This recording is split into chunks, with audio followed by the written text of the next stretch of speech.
Welcome to r/malicious compliance, where we share stories of people conforming to the letter, but not the spirit of request.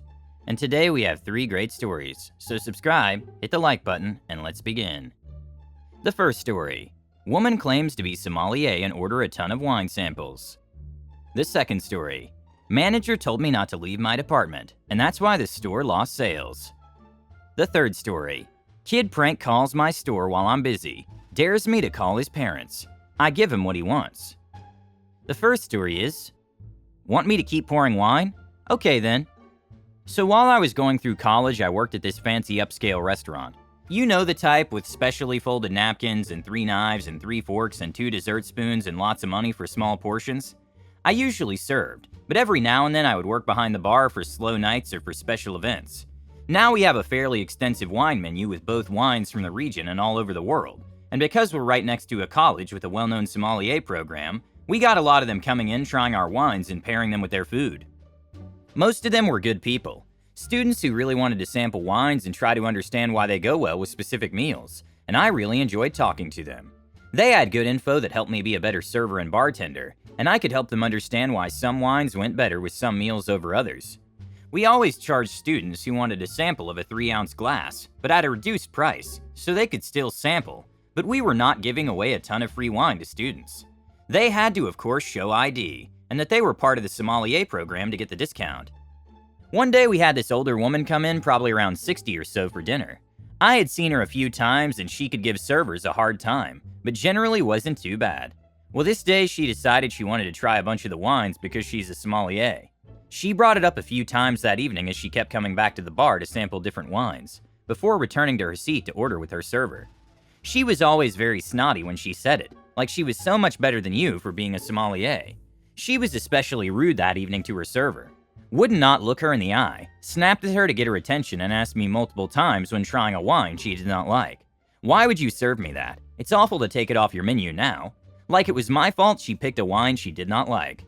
I was to tell her that we charge a 3-ounce glass for samples, however, at a reduced price for sommeliers. She would just say it's fine, and wave me off every time, telling me to just keep pouring her wine. Okay, lady. Anyways, the end of her meal comes and she gets her bill, and immediately gets up and comes to me. With fire in her eyes, she yells at me, "What's the meaning of this? Why have I been charged 14 separate times for 3-ounce glasses of wines?" I tried to calmly explain to her that we charge for sampling wines, but at a reduced price for sommeliers. Now she wasn't a student, and couldn't prove to me right there that she was one. But I didn't want to anger this woman anymore, and my manager is pretty good about us giving discounts like that for large orders to keep customers coming back, etc., etc. This, however, did not make her happy, and she demanded to speak to my manager, so I went to get her. The manager comes over and I explain the situation, and the lady shows my manager the bill. I want all that to be zero. I come here often and refuse to be treated like some common wino. My manager takes a moment and says, "Lady's name, I've never had a sommelier in here order as much wine as you have. You cannot get drunk here for free." The shock on that woman's face is something I'll always remember. We ended up charging her full price. Great day. Edit. Hey everyone, glad to see so many of you enjoyed it. It's one of my favorites to tell of my serving days. As for a few questions I saw, 1. Yes, she did come back, however she never wanted to sample a bunch of wines again. 2. The bill was, I believe, $550-ish. It was a 4-course meal and she paid for her 2 friends. 3. I find most somms great people, and really interesting to chat with, especially if you're a foodie. She has just been corked and gone bad. It seems strange when a woman ordered wine and wanted her bill to be $0. You gave her a discount, and she should have thanked you for it. You were right to give her the full bill, because people like that need to be taught to pay for themselves. She was counting on free alcohol but screwed up. I used to work as a bartender, and one day a customer came in. He ordered whiskey, then more rum, and after that he was very drunk. When he drank it all, he refused to pay the tab because he saw the free alcohol sign above the bar. We had a promotion, and that free alcohol was a cocktail that we offered to customers. Apparently, he misunderstood and refused to pay, thinking his alcohol was free. I called security and then he paid the bill. He left the bar, and I never saw him again. The next story is, don't leave your department during shift. This happened back when I was 18 and 19, so best part of 15 years ago. I was working for one of the big 4 supermarkets in the UK, doing a 5 to 10 p.m. shift, 4 nights a week. I was on the beers, wines, and spirits, BWS section. In the October, I went to the warehouse to get more stock to put out, and the phone rang at the BWS section of the warehouse, which was behind a locked door, because theft. I answered it and it was the store manager, SM. The conversation went a bit like this. SM, Ram, why aren't you on your department? Me, I'm getting more stock to put out. SM, if we got fined 5,000 pounds for you not being there, would you pay it? Me, wouldn't it just be cheaper to have someone else work alongside me than pay a fine? SM, I don't want you leaving the BWS section during your shifts, unless you have someone to cover. Me, so stay there all shift? SM, yes? Brilliant, just brilliant. The first time in 18 months that SM stays late and has his shift overlap mine, he has a go at me for doing my job. Then I remembered that I was a lazy sod, and I just do what he said.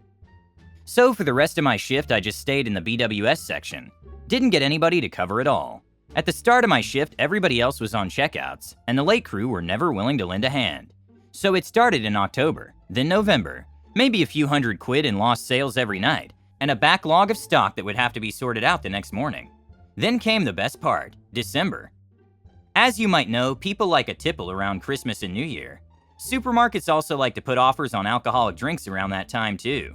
I wasn't allowed to get more stock to put out, so certain vodkas, gins, whiskeys, wines, ales, champagnes, etc. all sold out. I knew there was plenty of this stuff in the back, but I wasn't going to disobey SM, especially when I'd been doing such a good job until now. So those few hundred pounds a night turned into thousands a night. I estimated that in the week leading up to Christmas, I'd cost the store around 50,000 pounds in 20 hours. That wasn't solely from lost alcohol sales, but the number of people who just dumped their trolleys, shopping carts, and left without buying anything.